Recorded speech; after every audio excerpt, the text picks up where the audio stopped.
Welcome to Nasdaq Trade Talks. I'm Jill Malandrino, Global Markets Reporter at Nasdaq. Joining me is Paul Gavin, CEO of Nasdaq-listed SG Blocks, a sustainable construction firm that creates a new working and living space out of shipping containers. Paul, welcome back. It's great to see you again on Trade Talks. And give the audience a high-level overview of the company and some examples of the world's most iconic container-based structures. Hi, Jill. Thanks for having us back, and nice to see you, albeit in a different location. SG Blocks is in the business of repurposing shipping containers in areas where construction may be inefficient and where new solutions may be required. So whether that's using containers for small houses or pop-up restaurants, or to enclose equipment such as scans or computer servers. The containers themselves are very green, they're recycled. We use a small carbon footprint to repurpose them, and we can do very sophisticated things inside the containers so that they become really a technology delivery device if used properly. Yeah, and it's really interesting because the gym that I go to is Equinox, and then when I was looking at the material the other day to review for the interview, I recognized that's one of the areas where the containers are being used. I think Starbucks was another one as well. So these are very well-known businesses that are using this technology.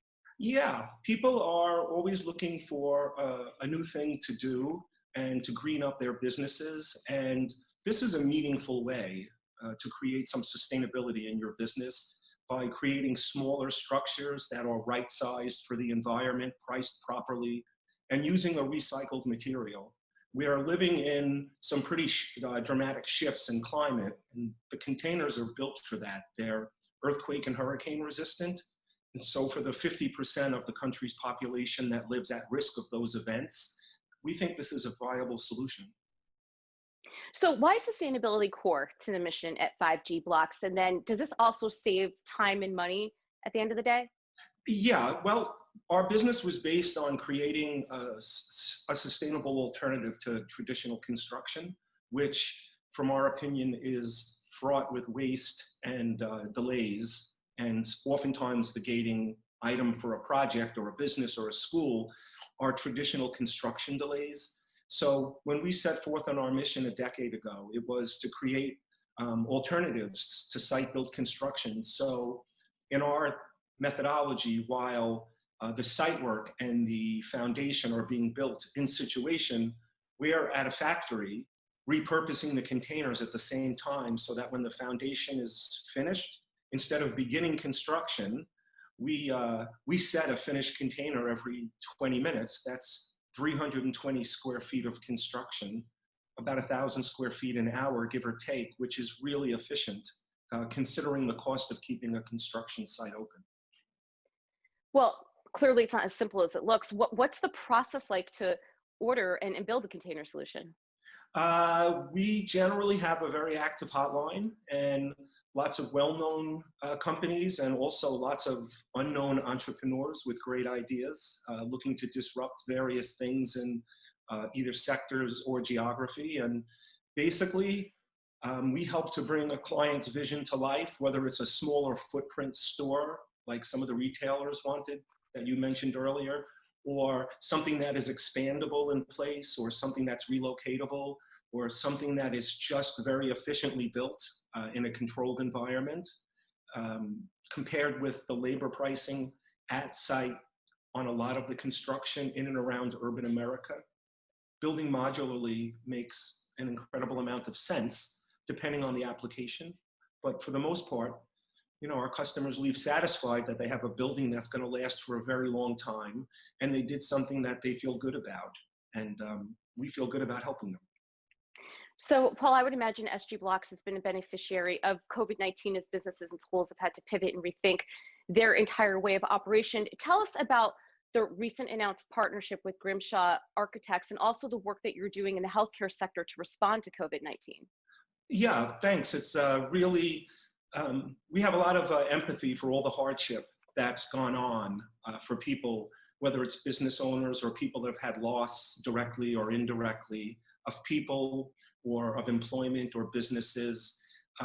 The situation with the COVID testing we were able to sign a preferred distribution agreement with Osang, who has a very good 3-gene test, a PCR test out of South Korea. And within 120 minutes, you get a genetic grade, yes or no, you have the virus. And we think that that's really key. It has the speed of an antibody test, but the accuracy of a PCR test.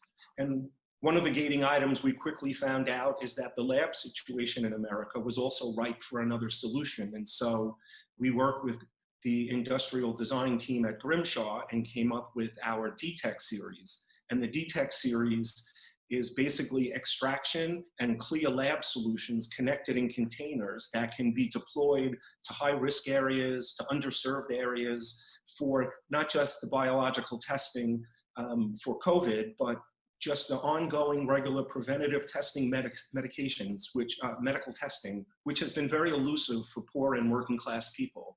So being able to activate a lab for a fraction of the cost that a Quest would build and operate at, and then being able to expand it in place if volume is there, relocate it, test for multiple things at one time, we see that as a real benefit and an innovation. And then finally, we were able to join forces with our lab partner, Clarity Diagnostics out of Boca, who operates CLIA labs quite successfully, instituting their PCR tests. So we just set up a joint venture called Clarity Mobile Ventures. And Clarity Mobile Ventures operates inside these CLIA labs. So what we were able to do in a few months period is to take this preferred distribution agreement of a good test and then create a whole series of testing and extraction modules that have life during and after COVID, and then set up the lab inside the box and greatly increase not just the scope of work, but the revenue, and then the revenue per box. And then lastly, I'd be remiss to not say, we're very happy to announce today that SG Blocks has acquired a modular factory in Oklahoma, Echo, based in Durant, Oklahoma. And we're very excited to be working with them. They've been a quite reliable supply chain partner for us. They're going to increase efficiencies and increase margin, and they're a standalone revenue generator. And we're very grateful for that opportunity, and in fact, all the good people and all of the opportunities that have come out of this misfortune. Yeah, the congratulations on the news. And Paul, it really is quite remarkable. When I first met you, I think it was just over a couple of years right now, never did I think in a million years that we'd be having this conversation, how containers can be used to fight a pandemic. It's just really remarkable how you were able to pivot the business that quickly and really give back, in addition to your sustainable efforts, but to be empathetic and give back to the communities. That really is commendable. So to wrap up here, what's next for XG Blocks? You know, we're very fortunate too to have been capitalized during this period. We did a couple of rounds of equity raising with Think Equity, and again, all warrant free. So as of 6:30, we had 16 million in the bank. We have a very clean cap table. It's been nice to have the free time and the runway to be able to build this system without having to worry about capital or capital raising. And so we feel like we've put the time and money to good use. We also believe, as a look forward, we think the education sector is ripe for disruption in terms of how they live, work, study, individually and collectively.